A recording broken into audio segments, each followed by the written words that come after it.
ये डॉग जिसके गले में इतना बड़ा लोहे का कॉलर है, ये इतनी सारी भेड़ों को भालू से बचाने के लिए एक बार लड़ भी चुका है। ये डॉग इन बकरियों और भेड़ों की रखवाली करता है। ये सुनते ही बचपन की वो कहानियां याद आ गई जहाँ बताया जाता था कि कैसे एक वफादार कुत्ते ने भालू से लड़कर पूरी भेड़ बकरियों की जान बचा ली थी। ये सुनकर प्लूटो के तो होश ही उड़ गए। पहले तो प्लूटो इससे भी कुंफू कराटे करने लगा था, फिर जब ये बात पता चली लड़ना तो दूर, प्लूटो ने इसको देखते ही नमस्ते कर दी। नमस्ते भैया। लेकिन फिर सारी की सारी भेड़ बकरियां प्लूटो को घूरने लगी, ऐसे देख रही थी जैसे कोई एलियन आ गया हो।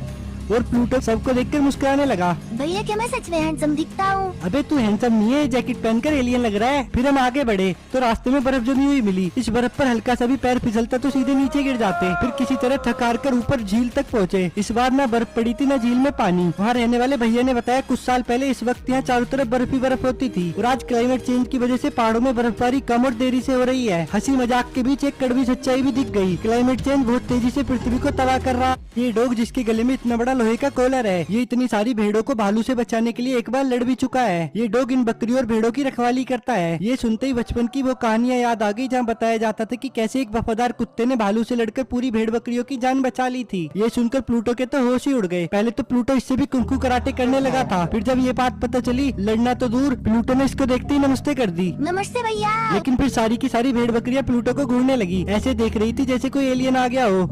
और प्लूटो सबको देखकर मुस्कुराने लगा। भैया क्या मैं सच में हैंडसम दिखता हूँ? अबे तू हैंडसम नहीं है, जैकेट पहनकर एलियन लग रहा है। फिर हम आगे बढ़े तो रास्ते में बर्फ जमी हुई मिली। इस बर्फ पर हल्का सा भी पैर फिसलता तो सीधे नीचे गिर जाते। फिर किसी तरह थकार कर ऊपर झील तक पहुँचे। इस बार न बर्फ पड़ी थी न झील में पानी। वहाँ रहने वाले भैया ने बताया कुछ साल पहले इस वक्त यहाँ चारों तरफ बर्फ ही बर्फ होती थी और आज क्लाइमेट चेंज की वजह से पहाड़ों में बर्फबारी कम और देरी से हो रही है। हंसी मजाक के बीच एक कड़वी सच्चाई भी दिख गई। क्लाइमेट चेंज बहुत तेजी से पृथ्वी को तबाह कर रहा।